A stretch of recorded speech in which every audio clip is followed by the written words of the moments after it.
Quisiera que fuéramos a Efesios 4. El tema de hoy se llama Ahí no te metas. Mira a su hermano y dígale, ahí no te metas. Eso. Después va a decir que se va a dar cuenta de por qué. Efesios 4 dice lo siguiente. Pongamos atención, dice, y él mismo constituyó a unos apóstoles, a otros profetas, a otros evangelistas, a otros pastores y maestros, a fin de perfeccionar a los santos para la obra del ministerio, para la edificación del cuerpo de Cristo, hasta que todos lleguemos a estar unidos por la fe y el conocimiento del Hijo de Dios, hasta que lleguemos a ser un hombre perfecto a la medida de la estatura de la plenitud de Cristo, para que ya no seamos como niños fluctuantes, arrastrados para todos lados por todo viento de doctrina, por los engaños de aquellos que emplean con astucia artimañas engañosas, sino para que profesemos la verdad en amor y crezcamos en todo en Cristo, que es la cabeza. Este texto es muy conocido, ya que establece los 5 ministerios que fueron instaurados por Jesús mismo. Si alguno tenía dudas si es que los 5 ministerios siguen vigentes, pues está en el Nuevo Testamento. El evangelista es el que viaja proclamando las buenas nuevas.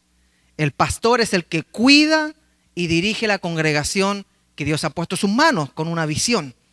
El maestro enseña la palabra con humildad, con pasión, con dedicación. El profeta habla cuando Dios pone algo que va a edificar a la iglesia y va a estar dentro del marco del orden de la iglesia. Y el apóstol es el que abre, supervisa, guía a pastores de determinado lugar o denominación. Ahora, una vez entendido estos roles que son ministeriales, podemos dejar en claro que Dios colocó ministros para que dirigieran su obra. Dice, para el perfeccionamiento de los santos. Y es ahí donde yo quiero comenzar esta introducción. La pregunta es, ¿realmente hemos entendido el trabajo que este equipo de ministros ha sido llamado a hacer por Jesús mismo?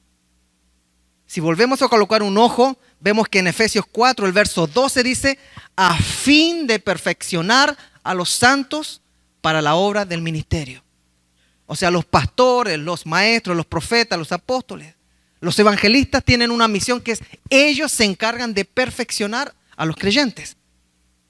Me llama mucho la atención lo que ha provocado la pandemia, y quizás la pandemia solo ha repotenciado la actitud de que ahora muchas personas piensan que pueden caminar solitos en el evangelio. Muchos piensan que teniendo un buffet de predicadores, un buffet de predicaciones disponible en el internet, ellos pueden escoger cuál quiero y cuál desecho. Muchos pensaron o muchos piensan que no necesitan formar parte de una iglesia que tenga ministros que van a estar por sobre ellos. Muchos pensaron que podían ser amos y dueños de su vida cristiana porque ahora yo tengo internet. Ahí está mi buffet de predicaciones, mi buffet de ministros, lo que yo quiero lo agarro. La verdad, hermano, es que si un cristiano se alimenta de un buffet de predicaciones, solamente va a agarrar lo que le gusta. Un cristiano de buffet nunca estará saludable porque no va a recibir lo que no le gusta que le digan. Porque no se va a someter a la confrontación. Porque él no va a buscar por sí mismo ser moldeado. Él se va a dirigir por lo que a él le agrada. El texto que acabamos de leer nos dice que Dios creó un equipo especializado en la perfección de los santos. O sea, los va a trabajar. Hay un equipo instaurado por Dios para trabajar a los creyentes, para estar constantemente poniendo, puliendo, dirigiendo, corrigiendo el plan que Dios tiene para su iglesia. Esto me quiere decir que los creyentes no se pueden perfeccionar así solos.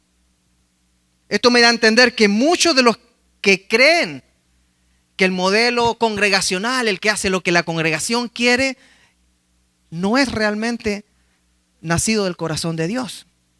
Y alguno preguntará, bueno, ¿a qué se refiere con el movimiento congregacional? El movimiento congregacional es algo nuevo, quizás 150 años, y ellos creen que la congregación puede decidir a quién coloca, a quién no coloca, a quién saca, a quién trae, a quién no trae. Y en cierta forma Dios sí nos da la autoridad y la sabiduría. Pero quiero dejar en claro que hasta cierto punto puede ser saludable en que la congregación tome decisiones. Pero lo que acabamos de leer en el labio del apóstol Pablo es que Dios, a través de Jesucristo, Dios mismo instaura a sus ministros para perfeccionar a los santos. No los santos se perfeccionan ellos mismos. Los ministros que Dios levanta en su orden tienen el rol específico de ellos perfeccionar a la congregación. Por supuesto que esto es guiado por Dios mismo a través del Espíritu Santo. Esto es que realmente el Espíritu Santo ha llamado a esos ministros.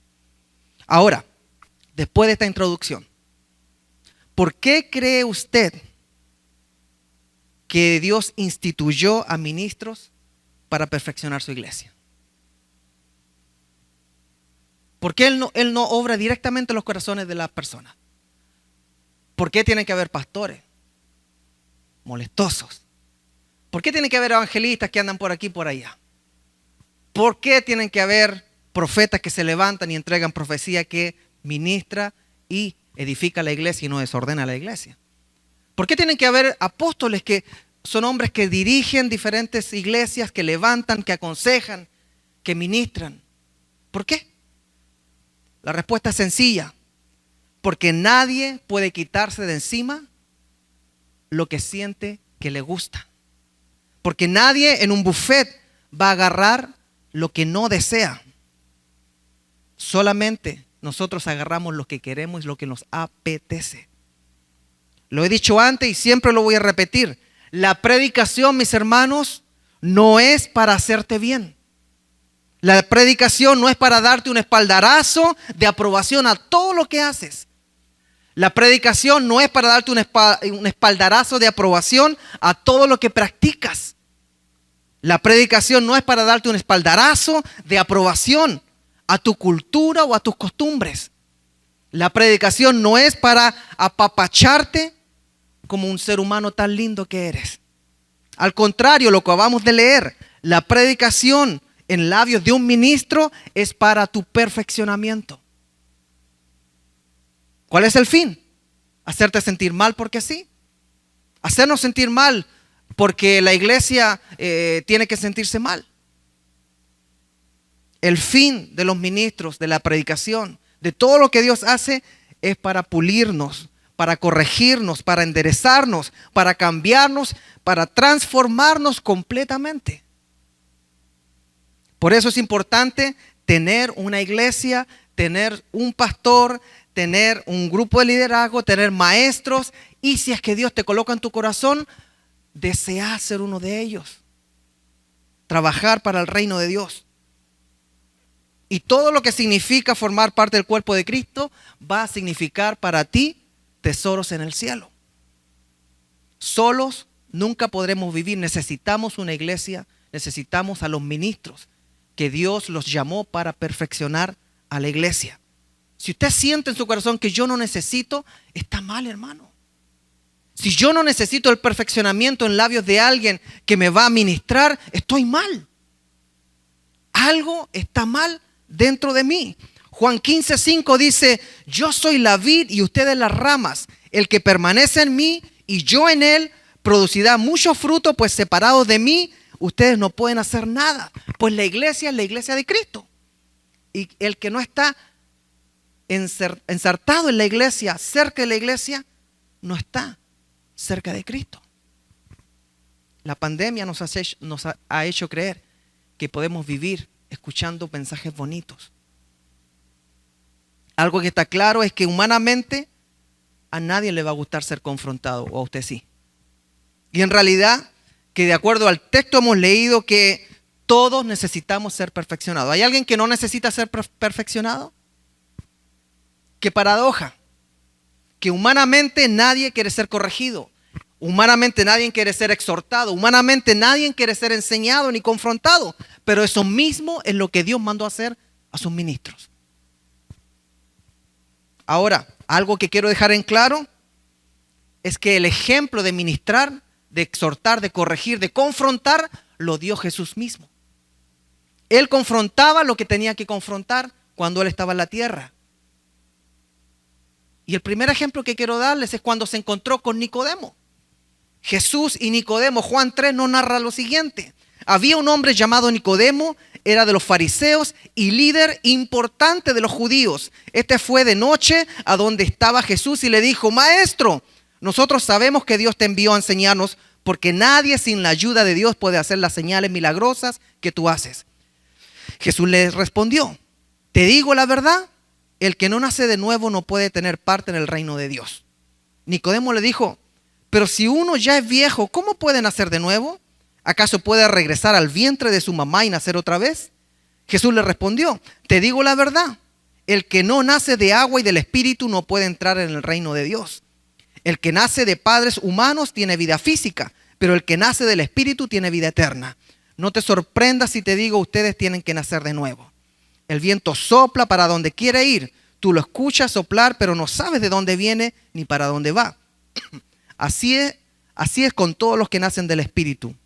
Nicodemo le respondió: ¿Cómo puede ser posible? Jesús le contestó: Eres un maestro importante del pueblo de Israel y sin embargo no lo entiendes. Mis hermanos, los estudios, los títulos, los conocimientos, sin duda cambian a una persona. Nicodemo era el resultado de todo el conocimiento formal de los tiempos de Jesús. Era el top. Equivalía quizás a un doctor en teología, en divinidad y en costumbres judías. El PhD era lo máximo, Nicodemo. Pero Jesús lo descalifica y le dice lo siguiente en el verso 10: ¿Eres tú maestro importante del pueblo y sin embargo no lo entiendes? Esas palabras, aunque queramos, no podemos suavizarlas, porque prácticamente él está diciendo: tú con tu PhD no entiendes nada de lo que digo y eres el gran maestro de Israel. Prácticamente le dijo: ¿tú crees que mereces el título que tenés? Maestro de Israel. Al dudar que Nicodemo no pudiera entender lo que él exponía, incluso estaba exponiendo su entendimiento. A lo mejor era tontito Nicodemo. O sea, Nicodemo se pudo haber sentido muy ofendido. Jesús, dudando de su capacidad hasta para razonar. Nicodemo jamás esperó que le dieran su título por sentado, de acuerdo a lo que leemos. Poner en duda el título de alguien hoy en día puede ser un fiasco. Pero aparentemente Nicodemo no lo tomó con maldad ni con confrontación. Tampoco sabemos cómo lo tomó porque no se habla de su reacción. Solamente sabemos que Jesús lo confrontó. Solamente sabemos que Jesús no le endulzó el oído a un maestro de Israel. Eso me hace pensar que todos tenemos áreas donde nuestra naturaleza es pensar o decir: en esta área no te metas porque yo soy muy bueno. Ahí no te metas porque ahí yo estoy a cargo. Ahí no entres porque eso yo lo tengo ya resuelto. Háblame de todas otras cosas, pero en eso, ahí yo sé lo que hago. Ahí yo soy papá. Normalmente son áreas que no hemos sometido a la corrección de la palabra de Dios.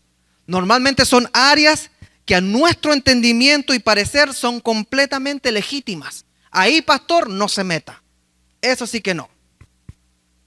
Muchas veces son cosas culturales. Muchas veces son costumbres que tenemos. La mayoría de las veces es nuestro propio carácter. Muchos aceptan a Jesús, pero nunca aceptan cambiar su carácter. Muchos no validan las enseñanzas o corrección cristiana porque ellos tienen un carácter de orgullo. Muchos no reciben la exhortación, guianza o corrección porque ellos creen que están bien. Y el ministro es el que está mal. El que Dios ha llamado, esos ministros que vimos, ellos están mal. Yo estoy bien. Pareciera que se nos olvida lo que vimos en Efesios, cuando dice que y él mismo constituyó a sus ministros a fin de perfeccionar a los santos para la obra del ministerio. Otro caso que veo que Jesús lo confrontó es el joven rico. Nos cuenta Marcos 10.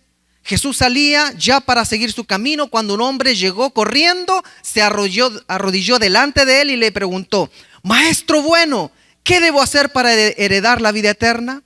Jesús le dijo, ¿por qué me llamas bueno? No hay nadie que sea bueno sino solo Dios. Ya conoces los mandamientos: no mates, no cometas adulterio, no robes, no des falso testimonio, no defraudes, honra a tu padre y a tu madre. Aquel hombre le respondió, el joven le dijo, Maestro, todo eso lo he cumplido desde mi juventud. Jesús lo miró y con mucho amor le dijo, una cosa te falta. Anda y vende todo lo que tienes y dáselo a los pobres. Así tendrás un tesoro en el cielo. Después de eso, ven y sígueme. Cuando aquel hombre oyó eso, se afligió y se fue triste, porque tenía muchas posesiones. Mis hermanos, algo muy, pero muy difícil es confrontar a una persona que se cree buena. Algo muy difícil es corregir a una persona que piensa que está haciendo el bien.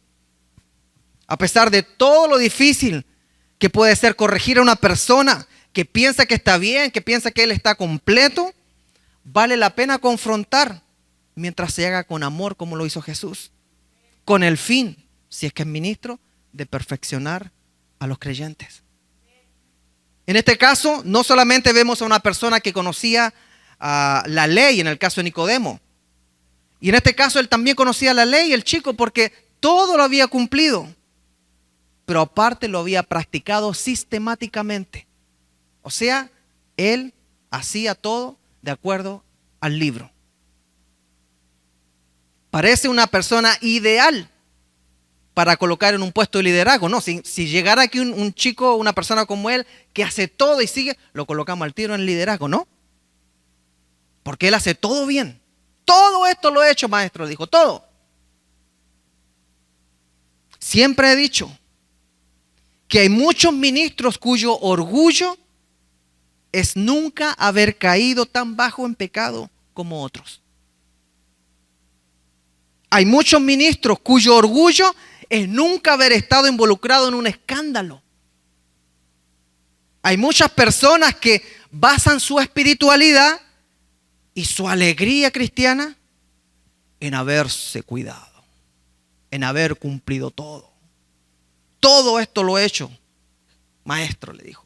Don't worry, that's covered. Muchas mujeres llegan vírgenes al matrimonio sintiéndose más que las que no lo son. Muchos hombres se creen puros porque hicieron todo lo que se les aconsejó. Y la realidad detrás del ojo público sigue dando sorpresas porque es pura presión que tienen ellos.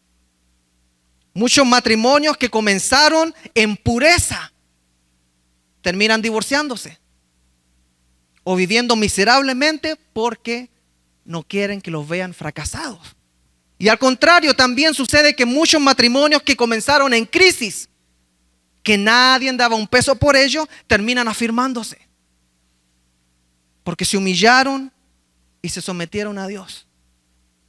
Este joven nos muestra que no se vale delante de Jesús todo lo que hemos hecho, sino todo lo que entregamos delante de Él, y todo es todo. Muchos ministros que al igual que este joven se guardaban de todo, se creían perfectos y eran destacados por las luces que se les daban. Tarde o temprano, la luz demuestra de que ellos no eran tan perfectos como se mostraban. Me ha tocado ver muchos hijos perfectos, entre comillas. El orgullo de sus padres. Ellos hacen todo bien. Pero después de los años, demuestran que su comportamiento santo era bajo presión. Me ha tocado ver personas que nadie daba un peso por ellas. Hijos perdidos. No, esa es la ovejita negra. Hijos que no tiene futuro ese. Como dijo un hermano de una iglesia. Esos jóvenes ya se perdieron. Ya no valen la pena. Y con los años, uno los ve restaurados. Y lo mejor, aunque pareciera que no lo merecieran, Dios los llama al ministerio. Ayer hablaban y ministraban aquí a las hermanas lo importante de reconocer y agradecer cuando un hijo no termina mal. Pero eso es a través de un lente de humildad. Todo esto lo he cumplido, Señor, todo esto.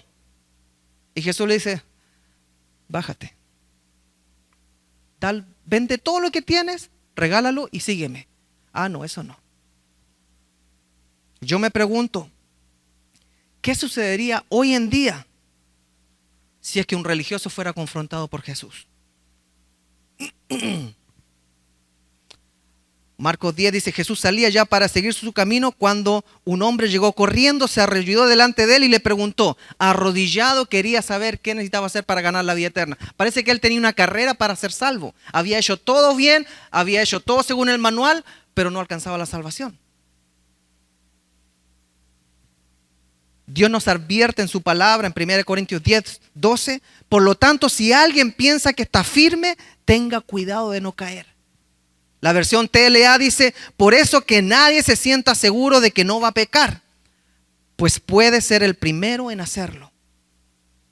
Se dice que el pecado preferido de Satanás es el orgullo, es la vanidad.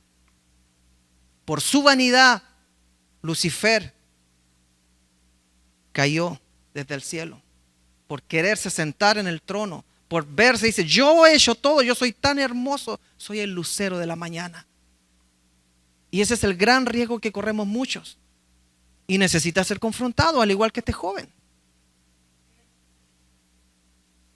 ¿Qué sucedería si ese muchacho rico fuera confrontado hoy por un pastor en estos días?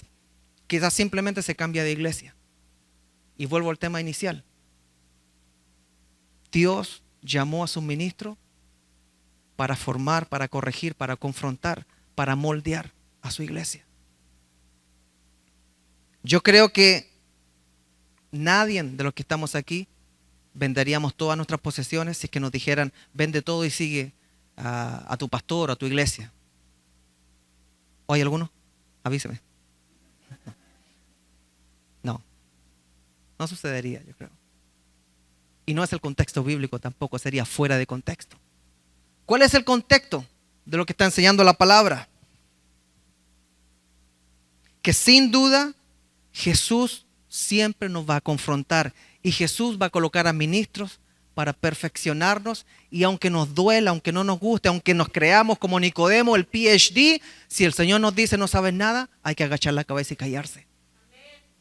Si nos presentamos delante de Dios, del pastor, del profeta, yo soy perfecto, yo tengo 20 años de cristiano, sé todo. Si nos confronta a Dios y nos dice, ¿sabes qué? Tú no has dejado lo principal, debemos callar delante del Señor. Tienes que renunciar a tu forma de ver la vida. Ah, no. Eso no. Y va bien la cosa hasta aquí. No, lo que pasa es que tienes que mirar con los ojos de Dios. No, pero yo soy yo. Así nací y así me moriré. Con todos mis defectos ya lo sé. La cantamos, ¿no? Tienes que renunciar a tu cultura borracha. No, yo no soy borracho, yo soy bebedor social. Pues, ok. Tienes que renunciar a hablar mal. No, lo que pasa es que yo tengo que relacionarme con los demás y esa es la forma en que llego a los demás. Tienes que dejar de pensar mal, hombre. No, lo que pasa es que eso me agrega esa picardía y esas palabras me nacen. Tienes que reconocer que tu forma de ser no refleja a Dios. Ah, no, tranquilo. Dios está trabajando conmigo. Algún día voy a ser mejor. Tienes que dejar de agradar a tus amigos o a tus amigas con tu forma de ser y de una bendita vez agradar a Dios. Ah, bueno, no, tranquilo. Yo sé lo que hago. Que no panda el cúnico, pastor. Al igual que Nicodemo, tienes que aprender a callar cuando Dios te confronta. Tienes que dejar de pensar que eres el más santo, el que sabes más y el que tiene todo el tiempo del mundo para escuchar mensajes. La pandemia nos dejó en claro que eso es una gran mentira. El tiempo se les acabó a muchos. Tienes que entender que Dios ha constituido personas que te van a confrontar con su evangelio. Tienes que dejar tus palabras, tus actitudes, tus hechos y decirle al Señor, dejar de decirle, ahí no te metas. Esa parte no. No. Esa parte Ese es mi pasado, eso está bien, eso lo justifico. Así me criaron mis padres. No, eso no lo entiendo porque la lógica no lo entiendo, así que no vayamos para allá. Condicionando a Dios y Dios siempre confrontando. Si Jesús confrontó a un maestro de la ley de Israel, ¿por qué a ti no te va a confrontar? ¿Acaso sabes más que un maestro de la ley de Israel?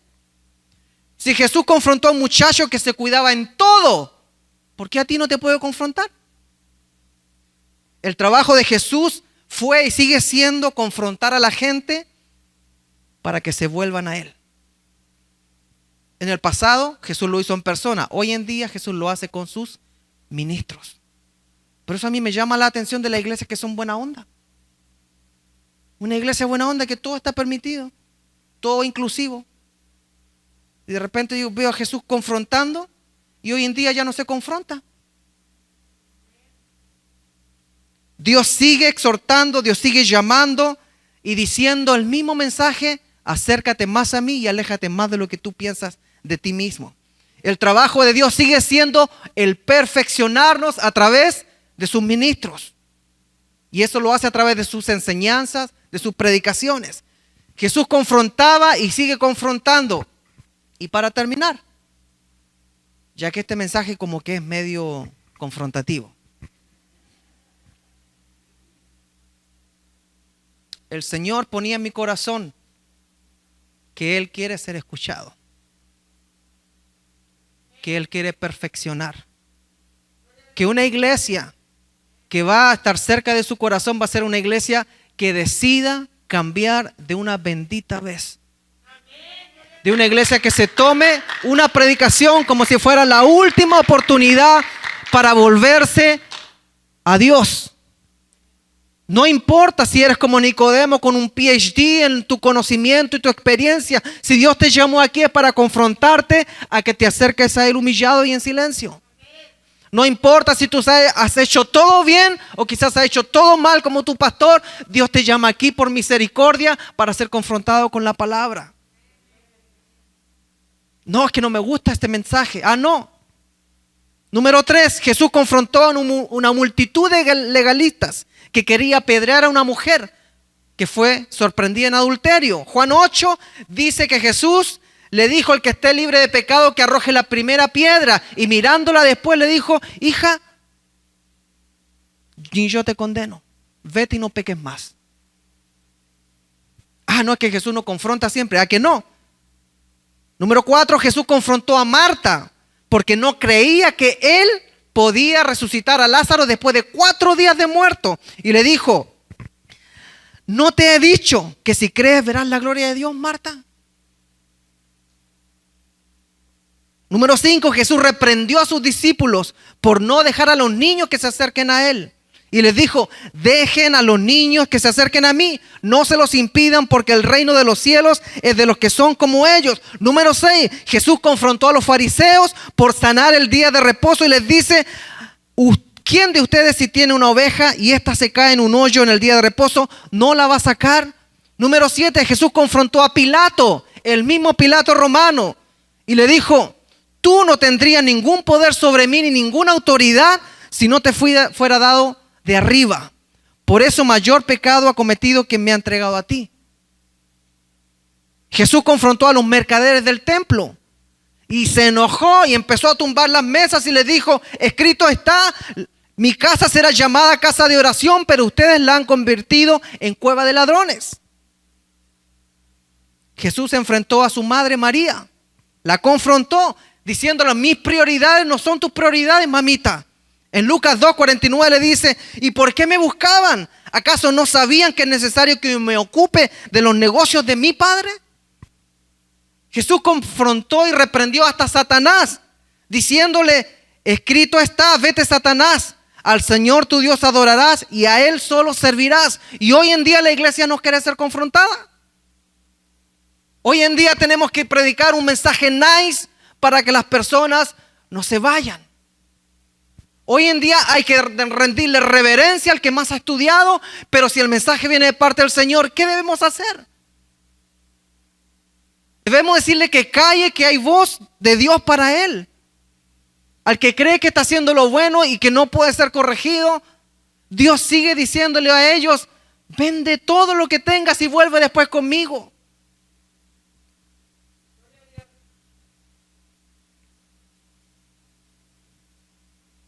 Todos tenemos áreas en las cuales no queremos que nadie se meta. Cada vez que rechazamos la enseñanza y la corrección de Dios, le estamos diciendo a Él: ahí no te metas, ahí no. Nicodemo pudo decirle a Jesús: ni se te ocurra dudar de mi conocimiento, porque soy gran maestro de Israel. No lo hizo. El joven rico, con su acción, sí le dijo a Jesús que no podía seguirlo. Y quiero terminar con este par de textos que creo que es Dios hablando a nuestro corazón antes de ir a comer, antes de seguir con nuestra vida, cómo anda. Ya la pandemia pareciera que aquí en Estados Unidos se está mejorando, nos estamos vacunando, estamos volviendo. Dios sigue confrontando, mi hermano. Dios no te va a dar un espaldarazo. Dios ya habló. Son ecos que el Espíritu Santo trae a nuestro corazón, a esta generación, antes de que pase. Proverbios 19:20 dice: escucha el consejo y acepta la corrección, para que seas sabio el resto de tus días. Job 22:22 dice: recibe, te ruego, la instrucción de su boca y pon sus palabras en tu corazón. Lucas 14: como grandes multitudes lo seguían, Jesús se volvió a ellos y les dijo: si alguno viene a mí y no renuncia a su padre y a su madre, ni a su mujer y sus hijos, ni a sus hermanos y hermanas, y ni siquiera a su propia vida, no puede ser mi discípulo. ¿Le suena confrontacional? El que no toma su cruz y me sigue, no puede ser mi discípulo. Y el Señor, la tarea que le dejó a sus ministros fue ir por todo el mundo, predicar el Evangelio, bautizar en el nombre del Padre, el Hijo y el Espíritu Santo. Enséñales que guarden todas las cosas, háganme discípulos. Y aquí dice: si no dejan todo eso, no pueden ser mis discípulos. Algunos dicen: pastor, yo no pienso dejar a mi mamá, a mi papá, a mi esposa, a mi hermano. No, es prioridades. ¿Dónde están tus prioridades? ¿Dónde están las prioridades de la iglesia? Lucas 9 dice: y a todos les decía: si alguno quiere seguirme, niéguese a sí mismo, tome su cruz cada día y sígame. Porque todo el que quiera salvar su vida la perderá, y todo el que pierda su vida por causa de mí la salvará. O sea, no se acomoden. Se está arreglando la cosa, no nos acomodemos. Las personas no van a llegar por sí solas. La prédica que anuncia la buena nueva del Evangelio tiene que ser expuesta, aunque no endulce el oído de muchos. Las personas tienen que saber que están en pecado, tienen que aprender a reconocer lo que Dios dijo en su palabra, y no podemos conformarnos con lo que está viviendo este siglo. Amén. ¿Queremos ver la iglesia crecer? ¿Cuántos dicen amén? Amén. ¿Queremos seguir predicando entonces? ¿Aceptaremos la confrontación de la palabra al igual que Nicodemo? O al igual que este joven rico le diríamos al Señor: yo estoy haciendo todo bien, excuse me, me voy. Juan 14:6 dice: yo soy el camino, la verdad y la vida, nadie viene al Padre si no es por mí. ¿Realmente creemos eso? Entonces nos vamos a someter a los ministros que Dios ha dejado para perfeccionar a su iglesia. No nos vamos a quedar con predicaciones guachas de YouTube. No nos vamos a quedar con uno que me gusta porque como habla y camina. Vamos a aceptar al que está al frente mío y me está diciendo lo malo que hay en mí, porque él me está diciendo mi verdad. La iglesia primitiva no era por internet, no era en esencia, era en presencia. Y el apóstol Pablo, aunque mandaba cartas, llegaba a corregir. Llegó a un desorden tremendo en Corintio y hasta expulsó a un hombre, un muchacho, por no someterse. Dijo: entréguenselo al diablo para que su alma se salve. Pero hoy en día no. Queremos ser nice. Usted me va a ver siendo nice siempre allá. Pero cuando estoy acá, yo tengo que hablar lo que el Señor coloca en mi corazón.